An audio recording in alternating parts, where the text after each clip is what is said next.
This is Townsquare Sunday, the ongoing opioid crisis in Greater New Bedford, something that Carl Alves deals with just about every day. As president of People Acting Against Chemical Addiction, or PACA, Carl has been on the front line of drug addiction and the additional issues for years. He periodically joins us on this program to speak about the opioid crisis and other things that we've got to pay attention to. Sure. So welcome, Carl. Thanks for having me, Jim. All right. There seems to be some good news, although not overwhelmingly good news in this. The State Department of Public Health says opioid-related overdoses declined in 2018, not by a great deal. Mm-hmm. I got the numbers here. 2,056 in 2017 to 1,974 in 2018. So really by a drop of 80. But if you consider the fact that none of the numbers have gone down at all or even stayed the same since about 2010, it's a pretty significant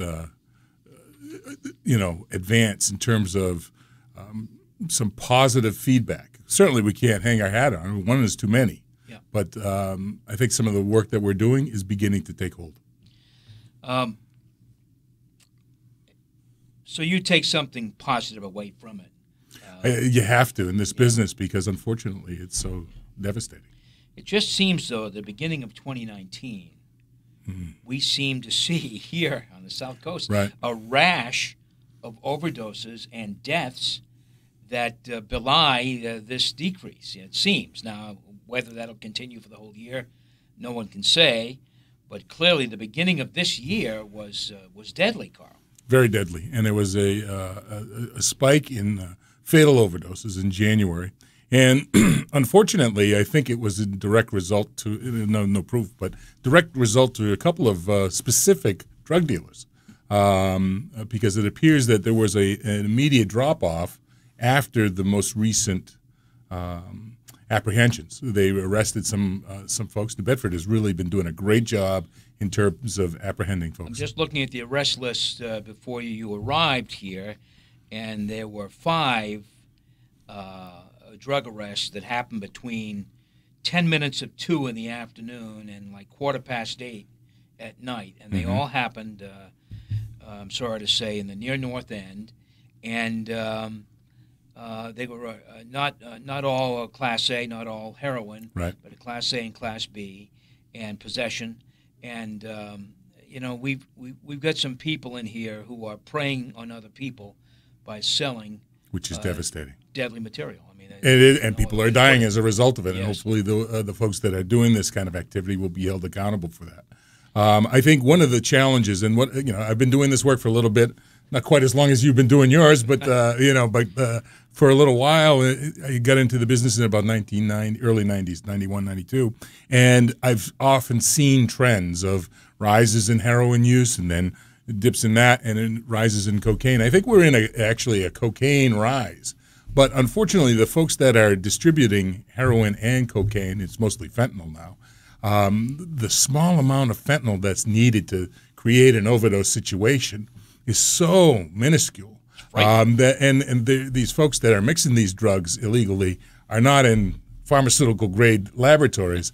So we're seeing some of the folks that perhaps are using cocaine but are overdosing because of fentanyl. That hasn't been proven, but that is something that we're exploring.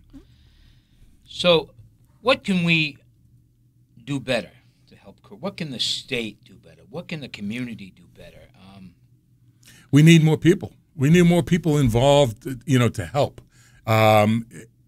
If everybody could do one thing, whether it's if you believe in prevention, you really want to focus on young people, get involved with your school-based resources and try to support positive youth behavior and build some resiliency within your schools, because there's a lot of young people that are living with addiction. It might not be their own use. It could be the use of a parent and that sort of thing. We need more mentors in a school. If you're interested in doing outreach or helping try to help people get off the street, we have programs. There's programs like Seven Hills that has really taken the lead in outreach and getting involved.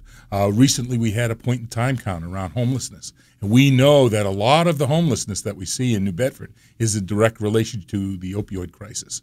So getting involved with groups like that, the Rise Up for Homes, we thank very much the radio station for supporting that effort, because that is helping people get off the street. If we can stabilize people, we can help them get better.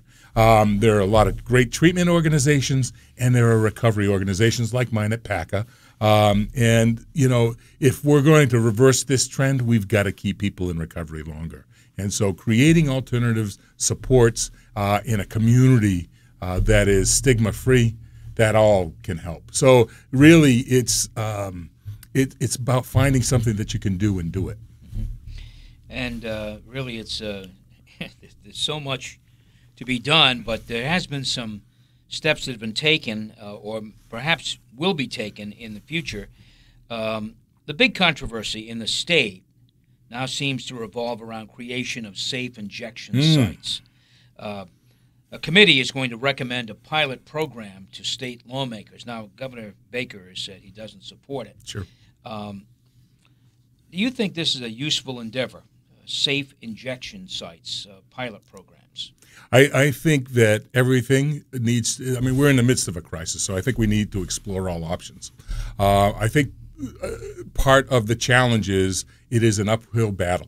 I remember back in the early 90s when needle exchange was a huge flashpoint in terms of opposition against it. And now today it's law, and we're not seeing the spread of HIV and hepatitis C as much as a result of that. There are positive benefits. I know that there are positive benefits to safer injection sites. We've seen the data in Canada, where they have a number of them, Portugal, Australia, European places, where it reduces crime. And I've got to say that there are a lot of unsafe public injection sites, you know, fast food restaurants, bathrooms everywhere, gas stations, in the back of houses. These are unsafe injection sites that already exist in our community. Safe injection sites would mitigate that. Again, it takes a lot of political will to move forward. And, you know, quite frankly, although it's something that we should continue to talk about and debate the merits of, I don't think we need to put all our eggs in one basket. There are a lot of good things that are happening in our community, and I think we need to build on strength. Now, the governor, who, when he was elected more than 4 years ago, no, I'm trying to think now. When was he elected? 16? Yeah. 16. Yeah. All right, less than 4 years ago. When he was elected, he talked about a great deal about the opioid crisis and what the state needs to do and what we all can do. Is he delivered? He's a champion. He's been a champion and a leader across the country in terms of, I think he really understands healthcare and how to organize, and he's done a lot of great work, and he's done it through collaboration. I mean, he's not just sitting dictating what he's established commissions. He's followed the science, and he's had an accountable process to kind of get people where they need to be, whether it's treatment focus, prevention focus, harm reduction focus, and it's been a collaborative process, and I think it's been very positive. Now, we might disagree a little bit on the efficacy of safe injection sites. However, that's not, I mean, it's not like he's walking away from the table. I mean, a healthy debate and conversation is what we need. You're listening to Townsquare Sunday. I'm Jim Phillips. My guest is Carl Alves, the president of PACA here in New Bedford. Let's focus for a bit on what New Bedford is doing. Is there any data yet on those visits by police and clergy that they're making visits to homes? Absolutely. We've been survivor families. For those of you watching at home, Drug-Free NB, we started this back in 2015. Is it having an impact? Yeah, it definitely is. We've done more than 1,700 visits, and it is the effort has been recognized nationally and been picked up by Associated Press and that sort of thing as a model that is very positive and is effective. Again, what we're trying to do is connect with people that are in active addiction. And so just because you go and offer somebody treatment doesn't mean that they're going to kind of walk off into the sunset with you and get a treatment. But we're aiming to build relationships, and we're doing that with faith community, recovery coaches, and law enforcement. Not only one of the unintended or great outcomes that has happened, not only making connections with 1,700 people and many treatment referrals and that sort of thing, but it's the partnerships that we've made with New Bedford Police, Dartmouth Police, Fairhaven Police, Fairhaven EMS, and throughout the region. Building those relationships, helping people understand addiction, so that more and more people can talk about a positive message, reduce the amount of stigma, so people will get help sooner. Again, we can only show them the road to recovery. We can't walk it for them. And the evidence of that, of course, you just have to look really in the newspaper. Yep. You really have to look at the obit page in the newspaper. That's right. And you'll see some people who are tragically young and dead. It's just heartbreaking. It's I'm sure in some cases that it's an illness or something. But for the most part, when you see something like that, you say, there's another one. It is. And it's sad for the folks that are left behind. Absolutely. And we encourage families and friends of people that have lost somebody to become part of the effort to save that next person. Because if we can continue to reduce the number of fatal overdoses, then we'll begin to be able to reduce the number of overdoses in general. And that's our goal. Everybody can do something. Education, still a worthwhile tool? Absolutely Kids. key. Absolutely key, because the more we can help young people develop solid coping skills, understand the fact that if you use substances, not just opiates, but I mean, alcohol or others, or vaping, those kinds of things, it affects your brain. And as a child, that can have a negative impact. And the fact is that if you use these substances while you're still a child, under 21, you're more likely to become addicted later on in life. And so young people are pretty smart these days. They have access to a lot of information. And I think if we share that information with them and help them share it with their peers, we're seeing some positive trends. There are, underage drinking is down. Other substances are down among young people, across the state and locally. So, I mean, people are more health conscious and that sort of thing. But unfortunately, some people do make bad choices. And with these drugs in particular, those bad choices can have some really significant consequences. Your agency, PACA, yeah. You've got some wonderful people there. We had Jamie Casey on a short time ago, and he talked about some of the work he is doing. What I find hard to understand or to grasp is in fact, there's so many people who relapse. I mean, you can't, as you say, you can lead them to the trough, but you can't make them drink. Right. And at some point, I mean, there's just a lot of failure associated with that job, and he keeps.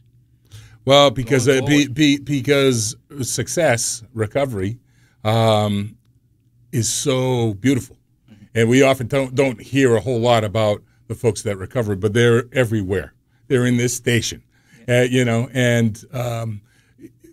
there is a lot of positivity. I mean, that's what's kept me going for all of these years. As I know for Jamie. Jamie has a personal story of redemption, and he's really been focusing on trying to build connections within the faith community, and I think the faith community is really an important piece to the solution here.